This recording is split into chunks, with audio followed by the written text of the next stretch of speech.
네, 안녕하세요. 연세대학교 의학도서관의 김나원입니다. 오늘 1시간 동안 SCI, JCR에 대해서 좀 알아보려고 합니다. 저희가 뭐 SCI급 학술지다, 임팩트 팩터다 이런 말도 굉장히 많이 하는데 그것들의 개념이 어떻게 되고 그것을 찾아보려면 어떻게 해야 되는지 그리고 그 의미가 무엇인지에 대해서 조금 하나씩 살펴보도록 하겠습니다. 오늘 이 교육은 제가 지금 영상 녹화 중이고요. 그렇기 때문에 좀 스피커 혹시 마이크 나가지 않도록 조금 주의해 주시면 좋겠습니다. 그러면 시작을 해보도록 하겠습니다. 오늘 제가 다룰 내용은 XCI급 등재 학술지를 알아보는 방법. 내가 어떤 학술지에 논문을 투고하려고 하는데 어디에다 논문을 투고를 해야 될지 잘 처음에 이제 선택을 하셔야 되잖아요. 그때 연구 성과가 좋게 나오기 위해서는 SCI급 학술지를 선택을 해야 되는데 가장 적합한 학술지가 어떤 학술지인지 이런 것들을 좀 찾아보실 수가 있고요. 그리고 웹 오브 사이언스, 즉 SCI급 학술지에 실린 논문들이 들어가 있는 웹 오브 사이언스를 검색하는 방법, 그리고 임팩트 팩터를 알 수 있는 방법, 그리고 임팩트 팩터를 볼 수 있는 JCR이라는 사이트 말고 S2 저널이라는 사이트가 또 하나 추가적으로 있거든요. 그거에 대한 설명, 그리고 다양한 성과 지표에 대해서 간단히 설명을 드리도록 하겠습니다.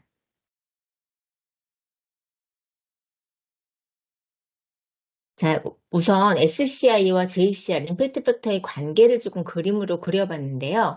우선은 이제 검증된 학술지 리스트로 매월 업데이트가 되는 게 있습니다. 그래서 이게 이제 SCI급 학술지라고 저희가 부르는 거죠.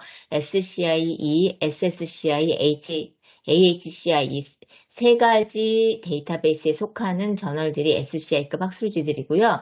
이것들이 웹 오브 사이언스에서 검색이 되고 이 데이터를 수집을 해서 어, 피인용수를 계산을 해서 그 기반으로 임팩트 팩터라는 저널 사이테이션 리포트라는 데이터베이스가 만들어집니다. 이 두 가지는 매월 매주 업데이트가 되는 거고요. 이 JCR은 1년에 한 번 업데이트가 됩니다.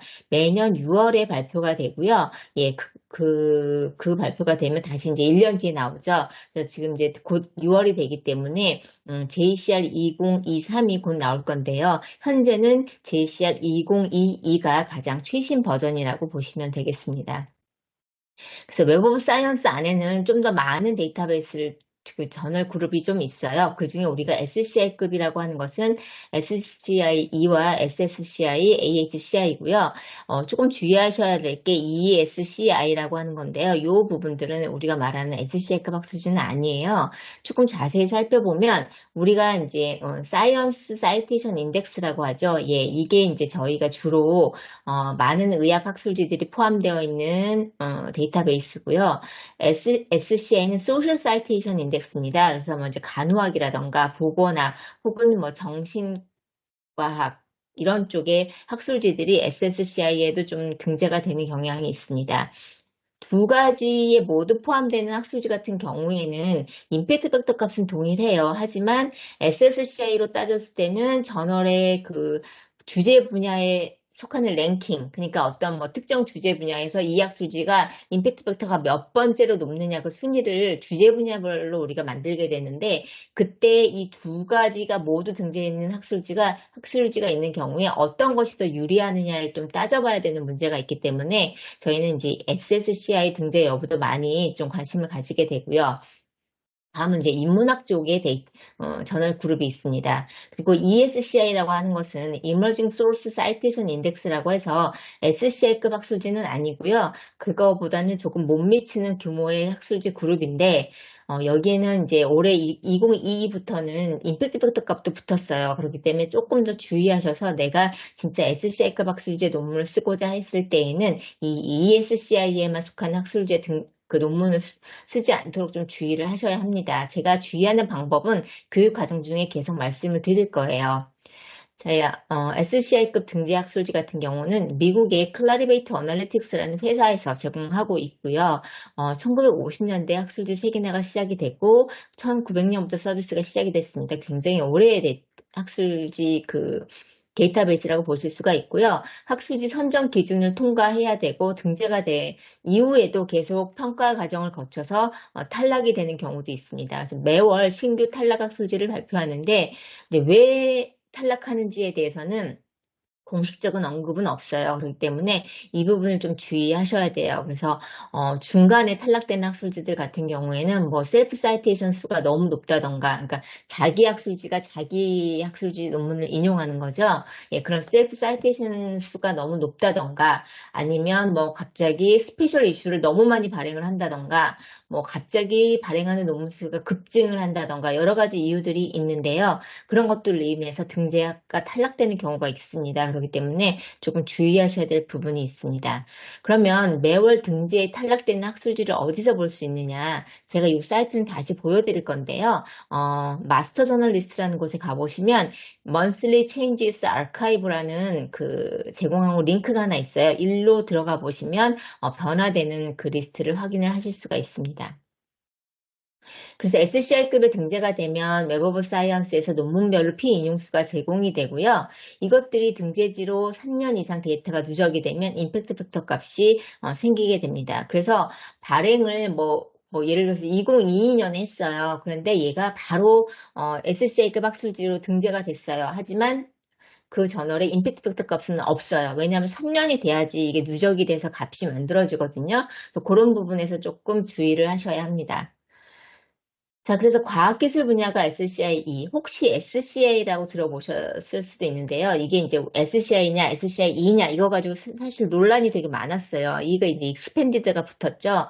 그래서 뭐 SCI가 더 좋은 거냐, 뭐 SCI2가 더 더 범위가 넓기 때문에 뭐 한 급수 떨어진다, 뭐 이런 말들이 있었는데, 2020년부터 이게 통합이 되면서 그 부분은 정리가 됐어요. 그래서 이제는 SCI는 없고요. 전부 다 과학기술 분야는 SCI2로만 분류가 됩니다. 그리고 사회과학 분야인 소셜 사이테이션 인덱스, 인문예술 분야, 그리고 아까 말씀드렸듯이 이머징 소스 사이테이션 인덱스인 ESCI는 SCI급은 아니지만 영향력이 있는 학술지라고 말을 하고 있는데 어쨌든 SCI급은 아닙니다. 그리고 얘는 모든 주제 범위를 포함을 하고 있는 그 저널 그룹입니다. 그러면 SCI급 학술지가 어떤 학술지가 있을까라는 것을 우리가 알기 위해서는 웹 오브 사이언스나 뭐 저는 JCR에 들어가서 검색을 해도 돼요. 물론 근데 아까 말씀드렸듯이 발행된 지 얼마 안 됐거나 아니면 SCI급 학술지로 등재가 된 지 얼마 안 됐어. 3년이 안 되어졌으면 임팩트 팩터 값이 존재하지 않을 수가 있어요. 그렇기 때문에 SCI급 학술지 등재 여부와 임팩트 팩터는 100% 일치하지 않는다라는 부분 좀 주의하시고요. 그러면 등재 학술지는 어디 가서 보느냐? 예, 이 마스터 저널 리스트에 가서 보시면 되는데요. 일로 한번 제가 사이트로 들어가 보도록 하겠습니다.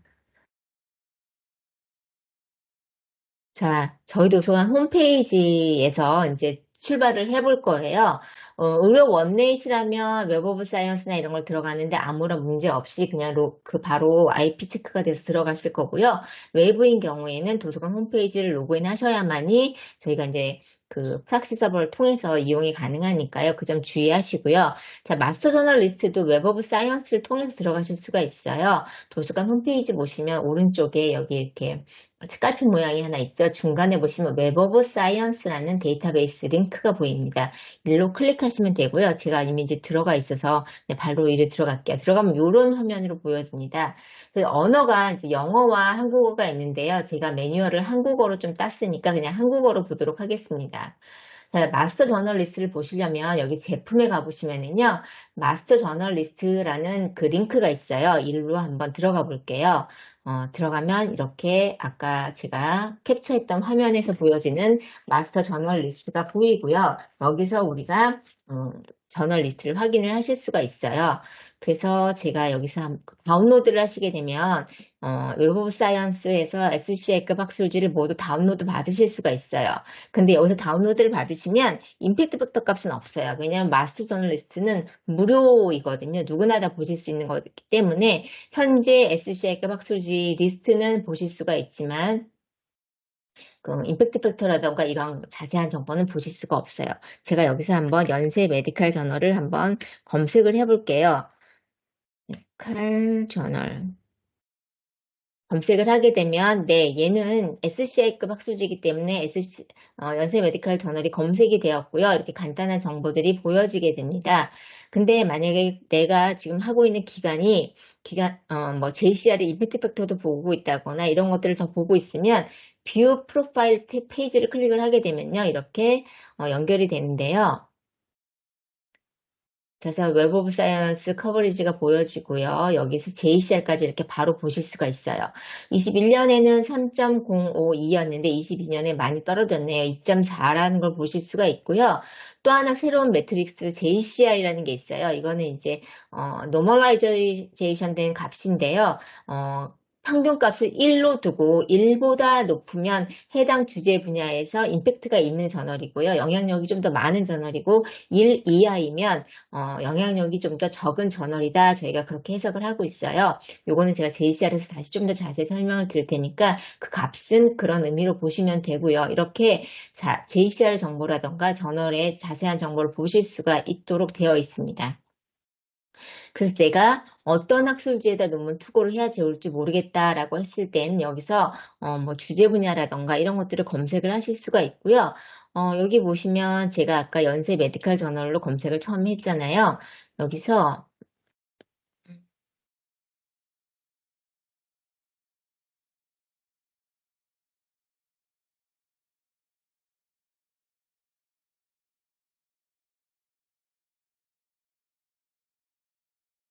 검색을 하시게 되면 얘가 진짜 정확한 저널이 있기 때문에 검색이 됐고요. 요거에서 다른 매치, 요것과 비슷한 종류의 저널들을 이렇게 보여주게 됩니다. 그리고 여기서 이제 중요한 이 필터 부분을 보시면 여기서 클릭을 해서요. 웹 오브 사이언스 커버리지가 있는데요. 여기서 SCI, SSCI, AHCI 이렇게 하셔야만이 SCI급 학술지만 검색이 돼요. ESCI까지 같이 검색이 되니까 그 점 주의하셔서 보시면 되고요. 그 다음에 내가 주제 분야를 뭐 클리니컬 메디슨에 한정해서만 보겠다. 이렇게 되면 제가 입력한 이런 키워드 값에 해당되는 것 중에서 유사한 저널들을 이렇게 보여주게 됩니다. 여기서 내가 어떤 저널을 논문을 투고를 할 것인지, 내가 지금 찾고자 하는 저널이 SCA급 저널이 맞는지, 임팩트 팩터 값이 몇인지 이런 것들을 상세하게 확인을 하실 수가 있습니다. 그리고 여기 메인 페이지에 가보시면 이 매치 매뉴스크립트라고 하는 부분이 있는데요. 내가 이제 논문을 썼어요. 그래서 논문을 투고를 하려고 하는데 어떤 학술지에 투고를 해야 될지 모르겠죠. 뭐 이랬을 때 사실 뭐 임팩트 팩터가 높은 저널에 투고하는 것도 중요하지만 내가 쓴 논문의 주제 분야와 주제 분야를 가장 많이 다루는 학술지에 투고하는 것이 투고가 될 확률이 높잖아요. 그렇기 때문에 여기다가 내가 작성한 논문의 타이틀과 초록을 한번 넣어보는 겁니다. 그렇게 되면 네가 파인드 저널을 하면은 이 SCI급 마스터 저널 리스트에 들어가 있는 학술지 중에서 이러한 타이틀과 이러한 초록을 가진 논문들이 많이 투고되는 학술지를 검색을 해주게 됩니다. 그러면 우리가 타겟을 뭐 이 학술지에 먼저 투고를 해보고 그 다음은 이거 뭐 이런 식으로 선정을 해서 우리가 학술지 투고를 할 수가 있겠죠. 그러면 투고해서 리젝될 확률도 떨어뜨리게 되고, 예, 이런 것들을 좀 우리가 도움을 받으실 수가 있는 그런 사이트가 매치 매니스크립트입니다. 얘는 무료 사이트이기 때문에요. 선생님들이 그냥 저희 도서관 홈페이지를 통하지 않아서도 이용이 가능합니다. 단 임팩트 팩터를 보시려면 도서관 홈페이지를 타고 여기서 로그인을 하시는 과정이 필요하게 돼요. 그 로그인은 이 웹 오브 사이언스에서 계정을 하나 만드시면 되는데요. 여기서 레지스트를 하시게 되면 되는데 로그인은 의료원 안에서 한번 계정을 등록을 하셔야 돼요. IP 지역 내에서. 그리고 나면 외부에서도 로그인을 했을 때 이런 유료 데이터베이스 이용이 다 가능합니다. 웹 오브 사이언스라던가 JCR이라던가 이런 것들을 다 확인이 가능하니까 일단 의료원 안에서 꼭 계정을 한번 만드시기 바랍니다. 그러면 지금 마스터 저널리스트에 대해서는 저희가 좀 알아봤고요. 그 다음에 이제 웹 오브 사이언스에 대해서 알아보겠습니다. 아까 말씀드렸듯이 미국의 클라리베이트 어널리틱스사에서 제공을 하고 있고요. SCI급 학술지에 발표된 논문들이 검색이 됩니다. 그래서 SCI2는 80년도 이후 저희 도서관에서 구독하고 있는 범위가 이렇게 돼요. SSCI는 2002년 이후 이런 식으로. 그래서 여기는 이제 논문과 인용한 논문, 그리고 저자, 기관 이런 상세 데이터를 제공을 하고 있고요. 내가 쓴 논문이 누가 인용을 했는지, 그래서 피인용 횟수가 몇이나 되는지 이런 것들을 확인을 하실 수가 있습니다. 예전에는 사실 논문을 내가 좋은 학술지에만 발표를 하고 나면 나의 연구 성과가 평가가 됐는데, 이제는 좋은 논문에 투고하는 것도 중요하지만 내 논문이 많이 인용이 돼서 피인용 수를 높여서 영향력을 높이는 것도 굉장히 중요하거든요. 그래서 연구 성과라는 게 단순히 투고된 학술지에서 끝나는 게 아니고, 투고한 이후에 내 논문을 누군가가 많이 읽어줘야지 자신의 연구 성과가 올라가게 됩니다. 그랬을 때 많이 올라가게 뭐 할 수 있는 방법은 내 논문을 많이 알려야겠죠. 그래서 그렇게 알리는 방법으로 뭐 연구자 아이디인 오키드를 이용하는 방법이라던가, 저희 도서관에서 지금 관리하고 있는 유스페이스라는 기간 레파지토리라는 데이터 그 웹사이트에 논문이 올라가게 되면 구글 검색에서 굉장히 더 검색이 잘 되게끔 상위 랭킹이 되도록 그렇게 하는 그 알고리즘이 있거든요. 뭐 그런 거라던가. 그렇기 때문에 저희 도서관에서는 선생님들이 논문을 쓰기 전 과정, 그러니까 어떤 참고 문헌을 이용할 것이고, 어떻게 논문을 검색할 것이고, 그리고 레퍼런스 툴인 엔드노트를 어떻게 사용을 해서 논문을 편하게 잘 쓸 것이냐에 대해서도 저희가 굉장히 중요하게 지원을 해드리지만, 논문을 쓴 이후에 내 논문이 누군가에게 많이 읽혀지기, 많이 보여지도록 할 수 있는 방법들도 저희가 선생님들은 모르시지만 서비스를 많이 하고 있어요. 그래서 그런 부분에 대해서도 선생님이 조금 관심을 가지시면 좋을 것 같습니다.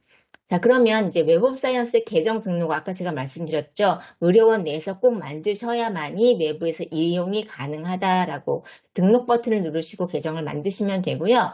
이렇게 앱으로도 가능하지만 앱으로도 또 가능하거든요. 그래서 웹 오브 사이언스 마이라라고 앱 이름이 되어 있어요. 이 앱을 다운로드 받으셔가지고 설치를 하시게 되면 모바일 화면에서 이렇게 보여져요. 거의 동일하죠. PC 화면과. 그래서 모바일에서도 이용을 하실 수가 있습니다. 그리고 이제 로그인하게 되면 자신의 그 프로필을 생성을 할 수가 있는데요. 이 프로필 정보를 한번 보도록 해보겠습니다. 다시 홈페이지로 들어가서 제가 이제 저의 프로필을 하나 만들어 봤는데요. 여기 들어가 보시면 내 연구자 프로필 해가지고 편집을 하실 수 있도록 되어 있습니다. 그래서 뭐 여기다 사진을 넣으실 수도 있고요. 나의 소속이라던가 이런 것들을 넣으실 수가 있어요.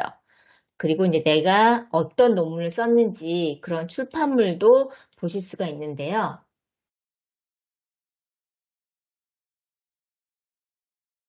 자, 저에 대한 정보가 보이고요. 저의 이 웹 오브 사이언스에서는 리서치 아이디라는 그 개인 연구자 식별자를 제공을 합니다. 그래서 이 식별자를 만드셔서 뭐 웹 오브 사이언스 안에 논문을 조금 정제하시는 것도 좋은 방법인데요. 예, 저는 이제 그 아이디가 있기 때문에 그 식별자가 보여지고요. 제가 또 오키드 계정을 가지고 있기 때문에 이 식별자와도 연결을 시켜놨습니다. 그리고 제가 쓴 논문 리스트가 이렇게 보여지게 되고요. 몇 번 인용이 됐는지 인용 횟수가 바로 보여지게 되죠.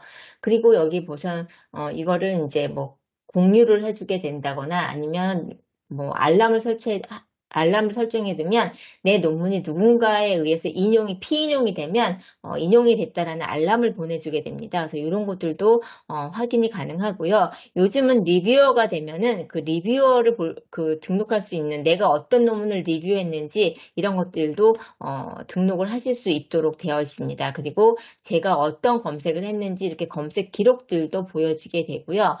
이런 것들을 관리를 하실 수가 있습니다. 이게 바로 이제 웹 오브 사이언스에서 내가 프로필을 만들게 되면 나의 그 계정에 따라서 이렇게 제공되는 것들을 보실 수가 있어요. 그래서 이런 것들도 선생님들이 계정을 하나 만드시게 되면 굉장히 편리하게 이용을 하실 수가 있으실 거예요. 자, 기본 검색인데요. 아까 말씀드렸듯이 이 세 가지만 선택을 꼭 하셔야 한다는 거죠. 자, 여기서 보면 검색 위치가 웹 오브 사이언스 핵심 컬렉션인데 에디션이 올로 되어 있어요. 얘를 꼭 바꾸세요. 모두 선택을 지우시고 이 세 가지만 하셔야지 SCI급 논문이 검색이 됩니다. 그래서 여기다가 이제 검색어를 넣게 되면 되는데, 자, 여기 이렇게 토픽이라고 하는 부분은 타이틀과 초록과 저자의 키워드, 그리고 웹 오브 사이언스에서 만든 키워드 목록, 이것들을 모두 포함해서 검색을 해주기 때문에 굉장히 상세한, 굉장히 자세한 검색이 이루어지게 되고요. 타이틀로 검색하시면 논문의 제목이 검색이 되는 거고요. 앱스트랙은 초록으로 검색을 하는 거고요. 저자의 키워드라던가 이런 것들을 우리가 어필레이션이라면 연구자의 소속 기관명으로 검색을 하게 되는 거고요. 어드레스 같은 경우에는 여기 이게 소속 기관명인데 웹 오브 사이언스가 소속 기관명으로 검색했을 때 가장 검색이 잘 돼요. 그래서 어떤 해당 기관의 연구 성과를 좀 알고 싶어라고 했을 때는 우리가 웹 오브 사이언스를 검색을 하게 됩니다. 그래서 저희도 저희 도서관에서 뭐 각 대학별, 각 교실별 혹은 개인 뭐 이런 연구 성과를 이제 좀 알려달라라고 분석을 좀 해달라라는 요청을 하시게 되면 저희는 이 웹 오브 사이언스에서 검색을 해서 기관명으로 검색을 해서 로우 데이터를 작성을 한 다음에 분석을 하게 되거든요. 웹 오브 사이언스가 그런 특징이 있다라는 거.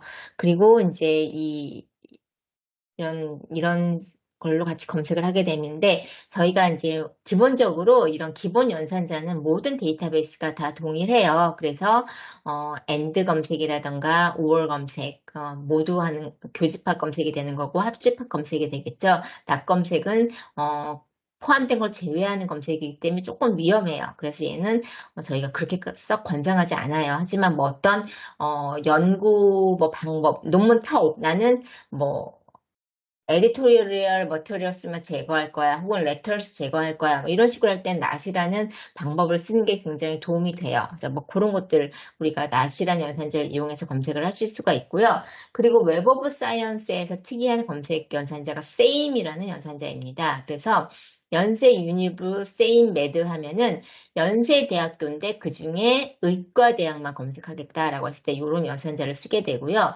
연세 유니브 세임 서울 그러면은 이제 원주 캠퍼스, 미래 캠퍼스는 제외하고 검색을 하겠다라는 거거든요. 그래서 이렇게 뒤에 주소라던가 기관명을 넣고 우리가 검색을 하면 추가적으로 조금 더 세밀한 기관명 검색이 가능합니다. 그래서 세임이라는 연산자가 굉장히 특이한 연산자라는 걸 보실 수가 있고요. 리얼은 이 사이에 몇 개의 단어가 있는 것도 나는 검색을 하겠다라는 의미이고요. 이 에스테리크를 이용하면 앞뒤에 모든 문자 몇 개가 나와도 나는 다 쓰겠다라는 의미고 물음표는 한 글자를 대신해요. 그래서 단복수 같은 경우에는 이렇게 어덜트에 물음표를 넣게 되면 어덜트 over 어덜트하고 s 붙는 검색식이 연산이 된다고 보시면 되고요. 쿼테이션 마크는 정확하게 일치하는 단어 검색. 나는 어떤 특정한 논문에 그 피인용수를 지금 찾고 있어요. 그랬을 때는 이 쿼테이션 마크를 이용하시게 되면 가장 정확한 논문 딱 한 편만 검색이 되는 그래서 굉장히 시간을 단축할 수 있는 그런 연산자라고 보시면 됩니다. 그리고 고급 검색이라고 해서 조금 더 내가 자세한 검색어를 집어넣고 검색을 하고 싶다라고 했을 때는 고급 검색을 하게 되는데요. 고급 검색 버튼을 누르시게 되면 이런 식으로 보여지게 되고 여기 필드 태그 값이 보여져요. 그래서 나는 제목이 뭐인 것만 보고 싶어. 그러면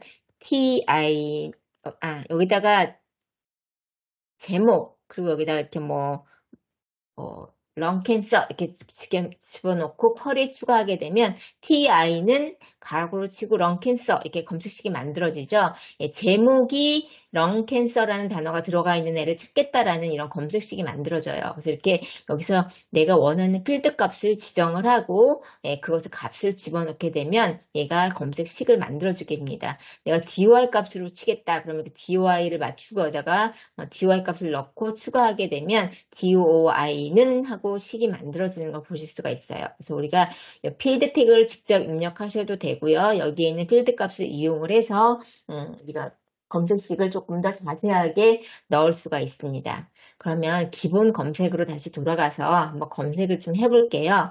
제가 이제 로봇 서저리에 대한 검색을 여기다 검색어를 넣어봤는데요. 에스트리크를 하나 넣었죠. 예, 로보틱, 로보틱스 뭐 이런 것들이 모두 다 검색이 되겠죠. 제가 에스트리크를 하나에 넣어서 한번 검색을 해볼게요. 그리고 저는 에디션을 SCI급인 세 가지만 선택을 했습니다. 그리고 검색을 누르게 되면 이렇게 검색이 된 걸 보실 수가 있고요. 자, 여기에서 총 3만 개의 논문이 검색이 됐는데 그중에 리뷰 아티클이 4,100 몇 개가 있는 거죠. 그리고 early access, 아직 퍼블리시 되지 않는 EPUB 상태의 논문이라는 걸 보실 수가 있고요. 논문을 누구나 볼 수 있는 오픈 액세스 논문이 12,000여 건 정도가 있다는 걸 볼 수가 있고요. 뭐 강화된 인용 논문 뭐 이런 것들은 공개된 출판사 정도 이런 것들이 있는데 한번 요거 볼게요. 무슨 의미인지. 강화된 인용 문헌이라고 했는데요. 들어가 보시면 이렇게 어떻게 인용을 했는지 이런 것들을 조금 더 자세하게 보여주는 그런 기능을 하는 거라고 보실 수가 있습니다. 그래서 이렇게 보실 수가 있고 연도별로도 내가 나는 뭐 2004년 것만 볼래 혹은 2003년 것만 볼래 이런 식으로 지정하실 수도 있고요. 논문의 유형을 우리가 나는 아티클과 리뷰만 볼래 이런 식으로 지정하실 수도 있고요.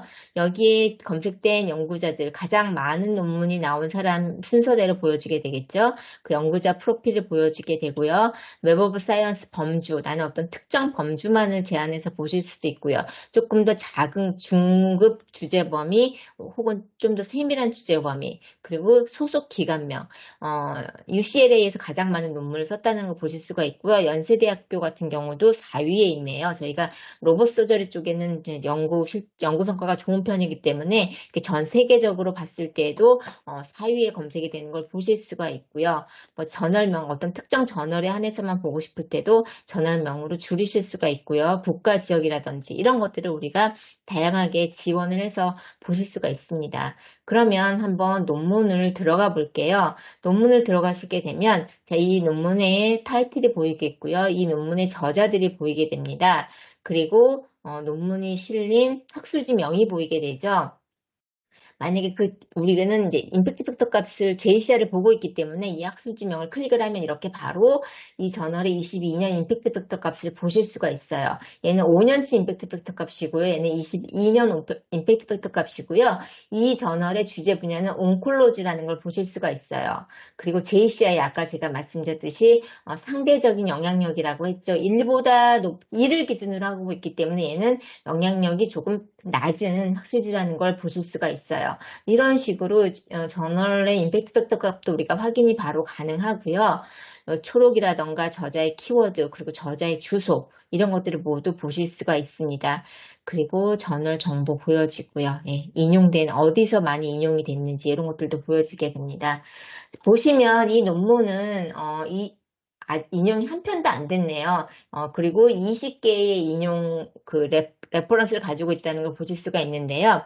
내가 지금 로봇 서저리라는 논문을 검색을 했는데 조금 영향력이 높은 학술지 순서대로 보고 싶다라고 했을 때는 정렬 기준을 인용이 많은 항목 순으로 바꾸시게 되면 이 논문은 1458번 인용이 된 논문이라는 걸 보실 수가 있어요. 네이처에 실린 논문이네요. 들어가 보시면 이 논문이 1458회 인용이 됐다는 걸 보실 수가 있고요. 그래서 논문의 정보도 보실 수가 있고 이 논문은 백그라운드 부분에서 가장 많이 인용이 된 걸 보실 수가 있고요. 그 다음 디스커스 부분에서 인용이 됐네요. 이 논문이 어느 섹션에서 많이 인용이 됐는지 이런 것들도 우리가 확인이 가능하고요. 그 다음에 이거는 SCI2에 속하는 저널이다. 이런 것들을 보실 수가 있고 이 논문의 레퍼런스도 보실 수가 있어요. 그래서 이렇게 논문의 상세 정보에 들어가서 다양한 논문을 정보를 보실 수가 있습니다. 그래서 이런 것들을 참고해서 내가 레퍼런스로 쓸 논문을 보실 수가 있고요. 그리고 특정 논문만을 선택을 해서 얘를 저장하실 수도 있어요. 그래서 제가 논문 두 표를 선택을 한 다음에 내보내기를 해보시면 엑셀로도 저장하실 수가 있고요. 혹은 엔드노트 데스크탑이라던가 온라인 뭐 이런 식으로 우리가 논문을 저장해서 보내실 수가 있어요. 내보내기는 최대값이 1000개예요. 만약 더 하실 수도 있는데 그렇게 되면 아주 간단한 정보밖에 가지고 오지 않아요. 근데 내가 모든 상세 정보, 이 논문의 피인용 횟수라던가 뭐 저자의 상세 정보라던가 이렇게 다양한 모든 정보를 보고 싶을 때에는 상세 정보로 레코드 컨텐츠를 맞춰놓고 내보내기를 하셔야 되거든요. 그때는 1000개가 최대값이에요. 그래서 내가 1000개를 벗어났을 때에는 이렇게 1부터 1000을 먼저 저장하시고 또 1001부터 2000까지 저장하시고 이런 식으로 조금 불편하지만 이렇게 저장을 하시는 방법을 사용을 해야 합니다. 그래서 어, 그리고 이제 논문을 보실 때 보시면 여기 원문을 보시는 방법이 있는데요. 출판사 전문을 클릭하시게 되면 해당 출판사로 이동을 하는데요. 의료원 지역 아니시면 아마 얘가 이제 IP 체킹이 되기 때문에 원문이 열릴 거예요. 저희가 구독한 학술지에 대해서. 근데 외부이시거나 혹은 이 학술지를 우리가 구독하는지 안 하는지 모르겠다라고 했을 때는 파인드 연세, 펀메드나 뭐 다양한 데이터베이스에서 이 파인드 연세라는 링크 많이 보셨잖아요. 예, 이 여기를 통해서 우리가 고 버튼 누르시게 되면 원문 이동이 가능합니다. 그래서 웹 오브 사이언스에서 검색된 논문의 원문도 이렇게 바로 보실 수 있도록 제공을 하고 있습니다. 아까 제가 웹 오브 사이언스는 인용 정보를 제공을 하고 있기 때문에 굉장히 다양한 방면으로 우리가 활용을 할 수 있다고 했잖아요. 자, 인용 정보를 잠깐만 네트워크 그림을 한번 그려봤어요. 해당 논문이 있지요. 그러면 얘는 레퍼런스로 사용한 논문들이 있을 거예요. 그게 사이티드 레퍼런스죠. 예, 선행 연구예요. 이 논문을 쓰기까지 내가 이 논문들을 참고해서 논문을 썼어 라고 하는 레퍼런스들이 보일 거예요. 그렇기 때문에 아, 이러한 선행 연구를 가지고 이 논문을 썼구나 라는 것을 우리가 볼 수가 있죠. 그 다음에 얘를 인용한 후행 연구가 있는 거예요. 아, 이 논문을 읽고 나서 이런 논문을 또 썼네. 이런 것들을 우리가 보실 수가 있어요. 그래서 이 논문을 기점으로 해서 그 전에 한 연구들의 목록과 그 이후에 한 연구들의 목록을 우리가 보실 수가 있고요. related article을 통해서는 이것과 동일한 관련도가 높은 뭐 키워드라던가 주제어가 일치한다던가 이런 것들의 논문을 보실 수 있는, 그래서 얘는 시대순으로 얘와는 일치하는 거고 얘는 선행이고 얘는 후행인 거죠. 이런 것들을 우리가 아실 수가 있어요. 자, 웹 오브 사이언스에서 검색해서 우리가 그런 것들을 바로 보실 수가 있는데요.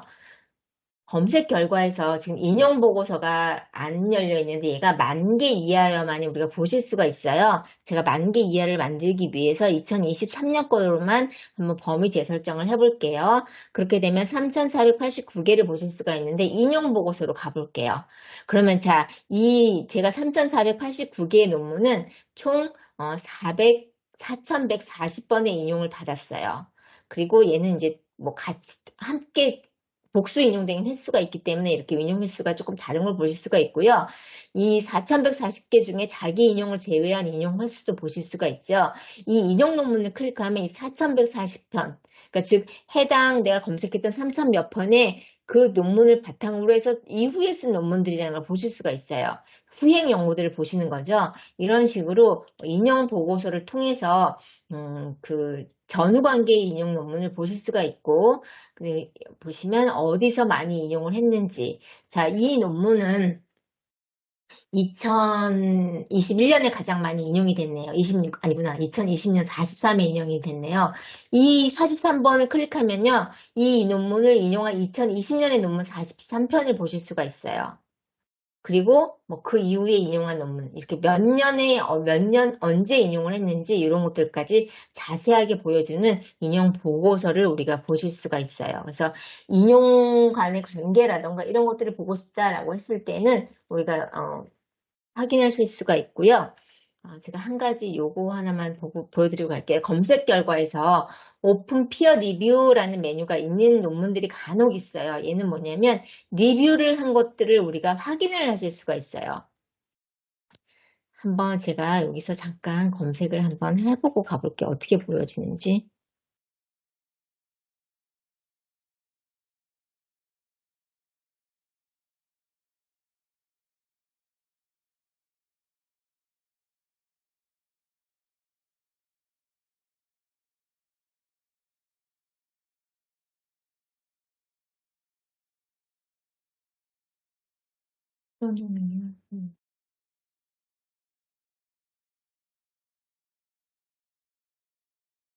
아이고, 이게 X죠. 이 논문인데요. 이렇게 들어가 보면 공개된 동료 검토라고 되어 있죠. 얘를 클릭하면 이 논문을 리뷰한 사람들의 서신이 다 들어가 있어요. 이렇게. 어떤 서신을 주고받아서 어떻게 답을 했는지 이런 것들까지 모두 보여지는 검토자 보고서와 심사자의 그 레터가 다 들어가 있어요. 그래서 이렇게 리뷰를 하는구나, 뭐 이런 것들도 우리가 확인을 하실 수가 있어요. 그래서 이런 정보까지 보실 수 있다라는 거 하나 더 추가를 하고요. 예, 그다음에 이제 논문을 아까 인용관계를 보셨는데 이번에는 내가 검색한 결과를 가지고 보고 어떤 식으로 분석을 하는지 추가 분석이 가능한 방법이 있어요.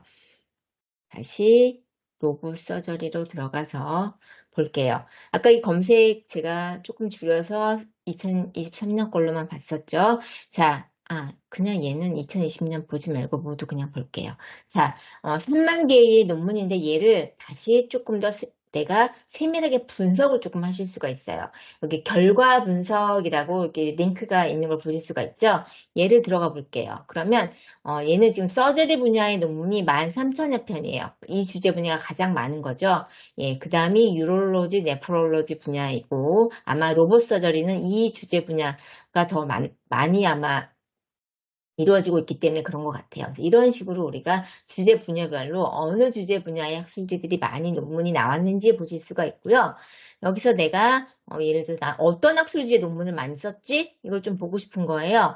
그러면 여기에 저널명 클릭해 보시면 자, 이 저널 Surgical Endoscopy and Other Interventional Technique 이 학술지에 가장 논문이 많이 실렸어요. 3.9 거의 4% 정도가 실려 있죠. 그 다음에 에이시안 저널 오브 서저리라던가 저널 오브 로보틱 서저리 이런 식으로 순서대로 이 논문이 쓰여졌다는 걸 보실 수가 있어요. 그리고 얘를 뭐 퍼블리케이션 연도별로 보면은 쭉쭉쭉쭉 증가하고 있죠. 24년은 아직 우리가 다 안 됐기 때문에 이렇게 낮은 걸 보실 수가 있는데 계속해서 증가하고 있는 주제 분야다라는 걸 보실 수가 있죠. 그래서 이 연구는 뭔가 조금 더 많이 연구가 이루어진 주제 분야다라는 걸 보실 수가 있어요. 이렇게 연도별로 논문 수도 보실 수가 있고요. 그리고 뭐 소속 어느 기관에서 가장 많이 썼지? 봤더니 이 프랑스 기관이네요. 그 다음에 클리블랜드라던가 코넬 대학, 하버드 뭐 이런 것들 보실 수가 있어요. 이런 것들도 우리가 확인이 가능하고요.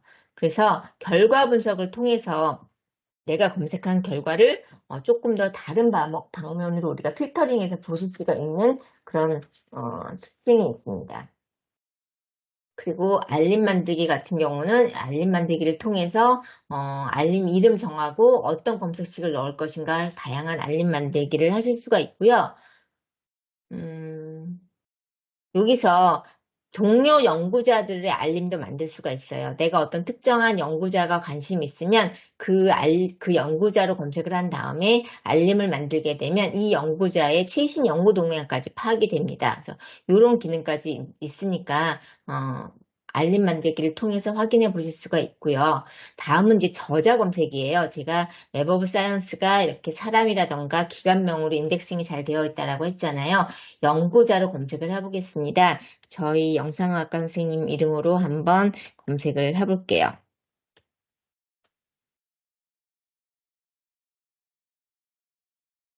자, 김은경 교수님으로 제가 검색을 했는데요. 보니까 이렇게 김은경이라는 이름으로 여러 사람이 있는 걸 보실 수가 있죠. 예, 보니까 여기가 이제 제가 찾고자 하는 선생님이신 것 같고 여기는 뭐 서울대학이라던가 한양대학 그다음에 여기는 어, 다른 한국이군요. 대전에 있는 어떤 한밭대학, 예, 이렇게 보실 수가 있는데요. 보시면 이름 뒤에 녹색 표시가 있는 사람이 있고 없는 사람이 있어요. 이 녹색 표시는 뭐냐면요. 이분이 웹 오브 사이언스에서 내 논문을 관리를 하신 거예요. 저자 프로필을 만들어가지고 이건 내 게 아니야 라고 제거를 한다던가 이런 식으로 뭔가 관리를 하신 분들은 녹색이 보여지게 돼요.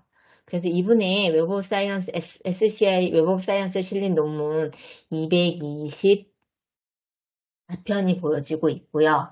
그 다음에, 이분이 H인덱스가 50이네요. 예. 이거는 아마 이제 그 연도 평생 개인 성과 전체를 본 거고요. 그 다음에 뭐 특허 정보라던가 인용한 논문이라던가 인용 횟수의 합계라던가 이런 것들을 보실 수가 있고요. 100분위 수에서 60%가 조금 더 넘는 그 영향력을 가지고 있는 걸 보실 수가 있고요. 이 교수님은 교신 저자로 논문을 많이 쓰셨네요. 예, 56% 논문이 교신 저자인 거죠. 그리고 first 저자는 13% 정도가 있고요. 그리고 이렇게 공동 연구한 저자가 누가 있는지 이렇게 공동 연구한 연구자의 목록도 있고요. 그리고 이 교수님의 논문을 바로 보실 수가 있고요. 그래서 인용 횟수가 높은 논문이 무엇인지 이런 것을 솔트를 바꿔보시면 되겠죠. 그래서 내가 인용이 많은 항목 순으로 보면 이 교수님 논문 중에서 이 논문이 가장 인용이 많이 된 영향력이 있는 논문이구나 이런 것들도 확인이 가능하세요. 그리고 여기서 알람을 추가하게 되면 김은경 교수님의 논문이 추가가 되면 내가 알림으로 받을 수 있고 이런 것들을 확인을 하실 수가 있는 게 저자 검색입니다. 그래서 이렇게 내가 어떤 내 논문을 관리를 한다던가 혹은 어떤 영향력 있는 어떤 연구자의 논문을 좀 보고 싶다던가 했을 때 연구자로 검색을 해서 우리가 보실 수가 있습니다. 자, 그 다음에 이렇게 H인덱스 말 들어보셨죠? H인덱스가 몇이냐라고 하는 건데요. 우리가 이제 연구 성과를 따질 때 내가 어떤 논문에 실었느냐, 임팩트 팩터 값이 몇이냐 이런 거 가지고 평가를 많이 하게 되는데 임팩트 팩터 값이 엄청 좋은 논문을 내가 썼어요. 하지만 내 논문이 인용이 안 될 수도 있어요. 그만큼. 그럼 나는 조금 혜택을 받은 거죠. 좋은 학술 위주의 논문을 썼기 때문에. 근데 어떤 학술 위주는 임팩트 팩터가 별로 안 좋은데 내가 거기다 논문을 썼어요. 근데 내 논문이 굉장히 임팩트가 있어가지고 피인용을 굉장히 많이 받은 거예요. 근데 나를 연구 성과를 임팩트 팩터만으로 평가를 하면 굉장히 억울하죠. 연구 성과가. 그래서 이런 어떤 저널 통째로 보는 어떤 영향력 평가에 대해서 많은 분들이 이제 이의 제기가 있었고 이런 것들을 보완하는 연구 지표들이 굉장히 많이 생겼어요. 그중에 우리가 많이 쓰는 지표가 H인덱스라는 거예요. 그래서 H인덱스는 어떻게 계산을 하냐면 내가 쓴 논문을 쭉 리스트를 만들어 봐요. 그런 다음에 얘를 갖다가 웹 오브 사이언스에서 검색을 하면 피인용수가 있을 거 아니에요. 피인용수를 내림차순으로 정렬을 시켜요. 그런 다음에 일렬적으로 논문 번호를 매겨요. 그래서 피인용 횟수와 내 논문이 일치하는 순간 혹은 그거보다 하나 더 큰 순간 요 순간이 저의 H인덱스예요. 그래서 이분은 21번째 논문이 22회 인용이 됐어요. 그래서 H인덱스가 21이 됐는데요. 22가 되려면은요, 지금 10번밖에 못 받은 이 인용 횟수가 최소한 22회, 그러니까 즉 12번을 더 피인용을 받아야만이 이분의 H인덱스는 22로 올라갈 수가 있는 거예요. 이런 식으로 우리가 H인덱스는 구할 수가 있는데 혹시 H인덱스가 궁금하다. 그러면 저에게 문의를 주시면 제가 아주 간단하게 구해드릴 수 있으니까요. 그런 것들 확인해 보시기 바랍니다. 자, 그 다음에 이제 빨리 들어가야겠네요. 시간이 얼마 안 남았는데 임팩트 팩터를 보실 수 있는 JCR입니다. 이거는 아까도 제가 맨 처음에 JCR과 웹 오브 사이언스와의 관계 보여드렸죠. 예, 웹 오브 사이언스에 3년 이상 해당 학술지가 실려야지 임팩트 팩터 값이 만들어지게 됩니다. 그래서 거기에 있는 인용 데이터를 기반으로 만든 데이터베이스라고 보시면 돼요. 그래서 학술지의 분석 지표로 여러 가지 것들을 제공을 하는데 우리가 가장 많이 중요시하는 게 임팩트 팩터 IF죠. 예, 그래서 얘는 6월에 발표가 되고요. 현재는 22년 최신 버전이라는 걸 보실 수가 있습니다.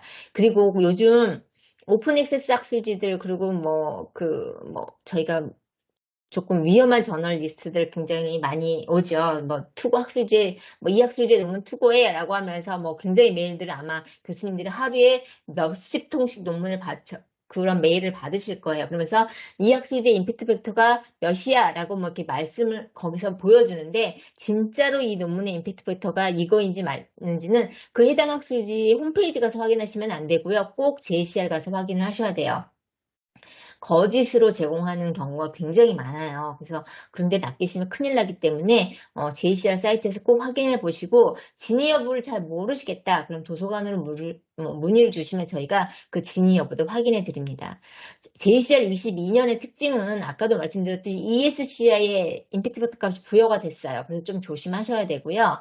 그 다음에 소수점이 3자리였죠. 임팩트 팩터가. 근데 한 자리로 변경이 됐어요. 그렇기 때문에 동일한 임팩트 팩터가 굉장히 많이 생겼어요. 그래서 얘를 조금 더 보완할 수 있는 다른 수치가 필요한 거예요.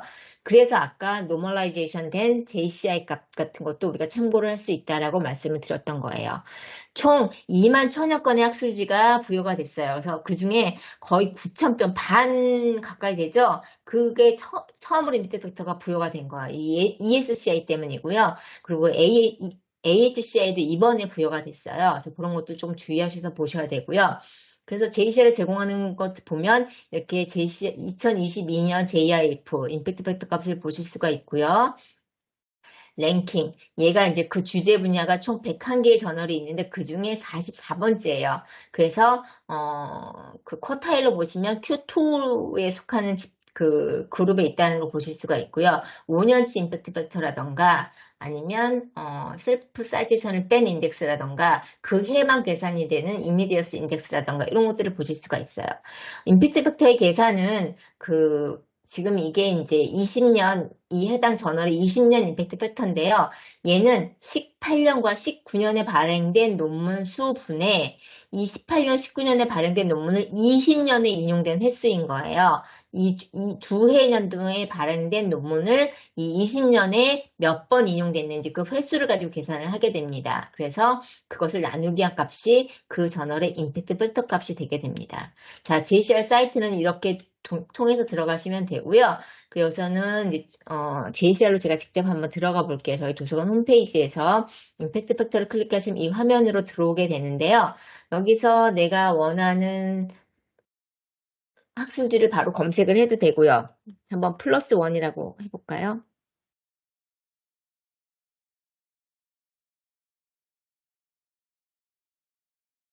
검색을 하게 되면 플러스 원 검색이 됐죠? 얘는 이렇게 들어가 보시면 17년 아니네 2009년부터 JCR에 등재가 된 걸 보실 수가 있고요. 22년 값이 몇이고 얘는 SCI 2에 속해고 주제 분야는 두 개네요. 아니고 주제 분야가 이거군요. 어딨죠? 주제분이 내려가 있나 보군요. 그냥 에디션만 보여지게 되군요. 임팩트 팩터 보실 수가 있고요. 얘는 3.5에서 3.7로 올라갔고요. 대신 JCI는 1이 안 되네요. 예, 영향력이 그렇게 높진 않은 것 같고요. 그 다음에 자, 이 사이테이션의 분포도 보실 수가 있고요. 얘는 OA 학술지죠. 예, 이런 거 보실 수가 있고 주제 분야가 두 개예요. 이렇게 멀티플리너리 사이언스랑 바이올로지 분야인데 얘는 아마 에디션이 이걸로는 임팩트 팩터 값이 없는 걸로 보여지네요. 그래서 얘는 이 주제 분야는 총 73개의 학술지가 있는데 그중에 26번째로 임팩트 팩터 값이 높은 거예요. 그래서 저널 Q2에 포함이 되어 있고요. JCI 같은 경우도 134개 중에 29위에 들어가 있는 걸 보실 수가 있고요. 이런 반감기라던가 이런 것들을 우리가 JCR에서 검색해서 보실 수가 있으세요. 그래서 내가 어떤 학술지의 임팩트 팩터가 몇인지 그리고 JCR 값이 몇인지 이런 것들을 보실 때 이 페이지를 통해서 우리가 확인이 가능하고요. 그 다음에 어떤 저널 그룹들이 있는지 이 저널 수를 클릭하시게 되면 저널 리스트가 전체가 다 보입니다. 알러지 주제문으로 들어가 있네요. 22년. 자, 2만 1천여 건인데 여기서 필터를 적용하실 수가 있어요. 저널에 들어가서 보실 수도 있고요. 여기 내가 ESCI는 SCI급이 아니라고 했잖아요. 얘는 꼭 제외하시는 게 좋고요. 지금 22년 걸 보고 있고요. 그 다음에 주제 분야로 내가 뭘 선택할 것인지 주제 분야를 또 선택하실 수도 있어요. 그래서 뭐 클리니컬 메디슨만 보고 싶다 그러면 이렇게 여기서 어, 클리닉 여긴 조금 더 합의 주제 분야군요. 메디슨이라던가 이런 것들을 원하는 주제 분야를 모두 선택을 하셔야 되겠네요. 이렇게 보실 수가 있고요. 그래서 여기서 모든 필터링이 끝나고 나면 어플라이를 하시게 되면 자 JCR의 SCI급만 보시게 되는 거죠. 이렇게 학술지 리스트가 보실 수가 있고 임팩트 팩터가 가장 높은 순서대로 보자면 CA가 가장 높네요. 란셋, 그 다음에 NEJM 순서대로 보여지는 거 보실 수가 있고요. 그리고 이렇게 저널 리스트를 순서대로 보실 수 있는 방법이 있는가 하면 주제 분야별로 보실 수가 있어요. 자, 클리니컬 메디슨 분야에서 내가 알러지만 보고 싶다. 알러지 분야. 그랬더니 알러지 분야에 여기서 보시면 이 SCI2와 ESCI가 있어요. 이 28종만이 SCI급 학술지인 거고요. 10종은 아닌 거예요. 그래서 내가 SCI급 학술지만 보고 싶다라고 했을 때는 여기서 SCI 에디선에 속하는 28종을 클릭하시면 돼요. 그래서 여기서 임팩트 팩터 순서대로 보게 되면 자, 저널 오브 알러지 앤 클리니컬 이뮤놀로지가 가장 이 알러지 주제 분야에서는 가장 임팩트 팩터가 높은 학술지라는 걸 보실 수가 있고요. 이렇게 순서대로 쭉 보여지게 돼요. 그래서 이 주제 분야의 학술지 28종 중에서 얘가 첫 번째, 두 번째 이런 식으로 해서 값이 매겨지게 되겠죠. 그래서 25% 안에 드는 거는 Q1이라고 우리가 하고요. 50% 안에 드는 걸 Q2, 75% Q3, 그 다음 나머지 100%, 75에서 100이 Q4 이렇게 우리가 계산을 하게 됩니다.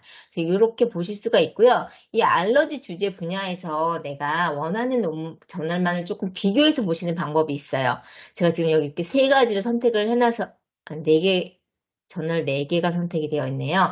네 개까지 가능하거든요. 이렇게 선택을 해가지고 컴페어들을 하게 되면 이 네 가지 저널을 이렇게 비교해서 보여주게 됩니다. 어느 나라 저널이고 임팩트 팩터가 몇이고 이 트렌드가 지금 얘는 올라가고 있고 얘는 내려가고 있네 뭐 이런 것들을 보실 수가 있고요. 이렇게 다양하게 보실 수가 있습니다. 근데 임팩트 팩터 트렌드 보실 때 조금 주의하실 게 21년에 그 코비드19로 인해서 폭발적으로 임팩트 팩터가 증가했어요. 대부분의 학술지들은 다 떨어졌어요. 그러니까 그런 부분 조금 주의하셔서 보시면 좋을 것 같고요. 그래서 이제 우리가 뭐 이걸 참고할 수 있는 JCI 값을 좀 참고를 해서 영향력 수치가 1보다 큰지 1보다 작은지 이런 것들을 조금 참고해서 보시면 어떤 학술지가 내가 투고하기에 적합한 학술지인지 이런 것들도 보실 수가 있어요. 그래서 저널을 비교해서 보시면서 내가 원하는 학술지를 찾아가는 방법이 되겠습니다. 자, 이 부분 다 설명이 됐고요. 자, 임팩트 팩터와 JCI 아까 말씀드렸죠. 얘는 2년 동안 발행된 저널을 그 해에 인용된 횟수를 산출을 해서 22년 임팩트 팩터 값을 만들어냅니다. 근데 JCI, 그러니까 얘를 노멀라이제이션 값이라고 했죠. 얘는 4년치를 가지고 해요. 그러니까 3년치에 발행된 논문을 4년치를 거쳐서 피인용수를 가지고 산정을 하게 돼요. 얘는 보면 2년에, 그러니까 이렇게 보면 얘는 3년치를 가지고 한 거고 얘는 2년치를 가지고 산정을 한 거기 때문에 조금 더 많은 범위를 가지고 얘는 산정을 했다라고 보시면 돼요. 그리고 또 이 피인용 횟수를 얘는 이 한 해를 가지고만 봐요. 근데 얘는 이 전해 4개년도에 모두 피인용 횟수를 근거해서 산정을 했기 때문에 조금 더 범위가 넓은 그 분포도를 가지고 볼 수 있는 걸 보실 수가 있고 얘는 또 1을 값을 기준으로 했기 때문에 상대적으로 이 학술지가 어떤 주제 분야가 임팩트 팩터가 높을 수가 없는 주제 분야가 있어요. 높은 주제 분야가 있는가 하면 그렇기 때문에 이 주제 분야 안에서 임팩트 팩터가 어느 정도 얘가 순위를 차지하고 있는지 이런 것들이 궁금하거든요. 그랬을 때 이 JCI 값을 우리가 검토를 하게 되면 이 주제 분야에서 이 학술지가 얼마만큼 영향력이 있는지 보실 수가 있어요. 이 JCI는요. 같은 해에 같은 주제에 그다음에 레퍼런스 타입이 같은 저널로 같은 것으로 우리가 묶어서 해요. 그러니까 리뷰는 리뷰끼리, 아티클은 아티클끼리 이런 식으로 해서 값을 매기게 됩니다. 그래서 그런 것들을 얘네들은 참고를 해서 매기는 것이니까 보시면 좋을 것 같고 아까 제가 25%, 50%, 75% 말씀드렸죠? 예, 그렇게 보시면 됩니다. 이런 것들은 조금 참조해서 보시면 되고요. 자, 투고 학술지를 내가 어떻게 선정할 것이냐. 굉장히 어렵게 쓴 논문을 좋은 학술지에 투고를 해야 되잖아요. 그래서 타겟 1, 2, 3 뭐 이렇게 쭉 두시고 내가 먼저 타겟 1의 논문을 투고해보고 또 안 되면 2로 가고 이런 식으로 가게 되는데 그럼 그 리스트를 만들어야 되잖아요. 그랬을 때 아까 그 JCR에서 제가 네 가지 저널을 컴페어하는 방법이 있다고 말씀드렸죠. 예, 그런 식으로 우리가 컴페어해서 비교해서 이렇게 보실 수가 있는 방법이 있어요. 그래서 내가 어떤 주제 분야를 선택한 다음에 그 주제 분야에서 뭐 원하는 임팩트 팩터가 높은 순서대로 본다던가 뭐 이런 식으로 내가 원하는 걸 선택을 한 다음에 컴페어해서 그 비교 분석해서 보시면 좋고요. 아까 맨 처음에 마스터 저널리스트에서 봤듯이 매치 매니스크립트 가셔서 내 타이틀과 초록을 넣어보고 그것이 가장 그 주제 분야와 가장 일치하는 학술지가 무엇인지, 그래서 그 학술지 간의 임팩트 팩터가 무엇인지 이런 것들도 우리가 보실 수가 있고요. 그다음 웹 오브 사이언스를 검색을 해요. 이때 SCI급만 하시는 거 주의하시고요. 검색된 저널에 가셔서 그 결과 분석이라는 페이지 있었잖아요. 예, 거기에 가가지고 그 저널들 가장 많이 수록된 저널 리스트를 본 다음에 거기서 저널을 이렇게 검색해 보는 거예요. 그래서 각각 검색된 저널을 또 컴페어를 할 수 있는 기능들이 있어요. 그래서 내가 어떤 논문에 투고를 할 것인가를 타겟을 정하셔가지고 작성을 하실 때 어떻게 타겟을 정할지 이런 것들을 확인을 하시면 도움이 되십니다. 그 다음에 임팩트 팩터를 보실 수 있는 JCR 사이트 말고 또 저희 도서관에서 S2 저널이라고 해가지고 이것들 조금 더 함께 포함을 해서 쉽게 검색하실 수 있는 데이터베이스가 하나 있어요. S2 저널이라는 데이터베이스인데 얘도 유료예요. 여기는 여기 도서관 홈페이지에서 등재학술지 임팩트 팩터 링크를 클릭하시면 이렇게 사이트로 넘어오게 되고 여기서 SCR을 검색을 하게 되면 이런 사이트로 넘어오게 되는데요. 도서관 홈페이지에서 여기 등재학 소지를 클릭하시고요. 느리네요. 예, 여기서 SCI를 검색하셔도 되고 랭킹을 검색하셔도 되고요. 자, 이렇게 되면 SCI급 등재 리스트 검색이 된 거고요. 임팩트 팩터 랭킹으로 가볼게요. 그러면 22년 SCI 2의 에디션을 보는 거예요. 여기서 내가 원하는 저널을 검색하면 되겠죠. 플러스 원 해볼게요. 검색하면 해당 학술지가 나왔고요. 이 학술지명을 클릭을 하게 되면 얘는 2009년에 등재가 됐다는 걸 보실 수가 있고요. 여기 내려가 보시면 이 저널이 어떻게 억셉되는 기간이 얼마나 걸리는지 이런 것들도 확인이 되고요. 22년에 임팩트 팩터가 3.7이네요. 이런 것들도 랭킹 Q2에 속한다라는 거 보실 수가 있고요. 그리고 인디케이터가 돼요. 사이테이션 수라던가 이런 것들도 보실 수가 있고요. 스코포스에 등재된 것들도 확인을 하실 수가 있고요. 어느 주제 범위에 포함이 되는지 이런 스코포스 범위까지 같이 보실 수가 있어요. 그래서 이런 것들을 우리가 다양하게 간편하게 아주 확인이 되기 때문에 이런 것들도 우리가 참 그 S2 저널도 확인을 하시면 좋고요. 나는 어떤 특정 주제 분야의 상위 1%, 이 SC 22년 상위 1%를 보고 싶다. 상위 1% 리스트가 보여지고요. 상위 3% 리스트도 보실 수가 있고요. 이런 식으로 우리가 조금 더 다양하게 카테고리를 줄이시게 되면 상위 1% 저널, 상위 3% 저널 이런 것도 확인하실 수가 있겠죠. 알러지 중에서 상위 3% 하나, 5% 저널, 10% 저널 이렇게 워낙 종수가 작기 때문에 5%까지는 한정밖에 없는 걸 보실 수가 있고요. 이런 식으로 우리가 그 JCR 랭킹을 몇 퍼센트까지 보느냐 이런 것들도 우리가 확인이 가능하기 때문에 S2 저널을 이용하시면 조금 더 편리하게 검색을 하실 수 있는 방법들이 있습니다. 마지막 슬라이드인데요. 이렇게 다양한 또 연구 성과 지표들이 있어요. 그래서 그런 지표들이 무엇이 있는지 도서관 홈페이지에서 제공하고 있으니까요. 참고하시기 바라고요. 제가 아까 말씀드렸듯이 내가 한 연구 성과가 얼마나 많이 피인용이 되느냐 이런 것들에 대해서 관심이 많은데 저희 유스페이스라는 사이트에 들어가 보시면 저희 의료원 연구자들이 쓴 논문 리스트를 이곳에서 모두 검색을 하실 수가 있어요. 여기에서 연구자 정보로 가시게 되면 우리 등록된 연구자, 의료원의 연구자들이 보여지고요. 예, 교수님들의 페이지라던가 오키드도 이렇게 또 연결이 되어서 저희가 오키드에도 논문 관리를 다 해드리고 있어요. 내가 오키드 관리를 하는 것이 필요한 게 요즘은 논문에 오키드 번호 넣으시죠. 투고하실 때 개인정보에서. 그러면 오키드를 클릭하게 되면 내 오키드 사이트로 연결을 해서 이 사람이 이런 논문도 또 썼구나. 이런 것들을 보실 수가 있어요. 그래서 그게 투고로도 또 인용으로도 이어질 수가 있거든요. 그럴 때 내 논문을 널리 여러 곳에다 알리는 것이 굉장히 필요한데 그 부분에 이 오키드라는 그 개인 식별자 그 정보가 굉장히 많이 유용해요. 전 세계적으로 모두 다 같이 그 공유하는 개인 식별자이기 때문에 만드는 건 무료예요. 그리고 저희 교직원이면 저희가 이 개인의 오키드 페이지도 선생님들이 논문 쓰시면 이곳에다 다 등록을 해드리거든요.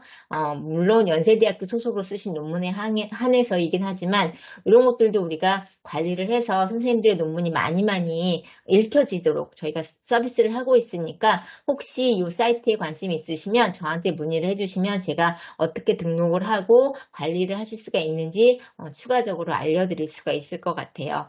예, 오늘 교육은 여기까지 하고요. 혹시 지금 질문 있으시면 질문 받도록 해보겠습니다. JCR 홈페이지에서 안 되는 저널은 등재가 안 됐기 때문이에요.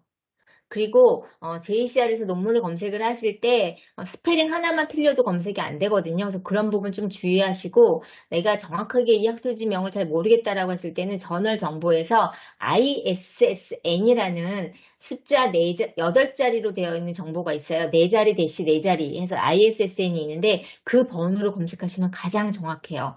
그런데 나는 분명히 이게 SCA급 저널인 것 같은데 왜 임팩트 팩터가 없지? 잘 안 된다. 그럼 도서관으로 문의를 해주시면 제가 확인을 해드리도록 하겠습니다. 추가 질문 없으신 것 같은데요. 네, 오늘 교육은 여기까지 하도록 하고요.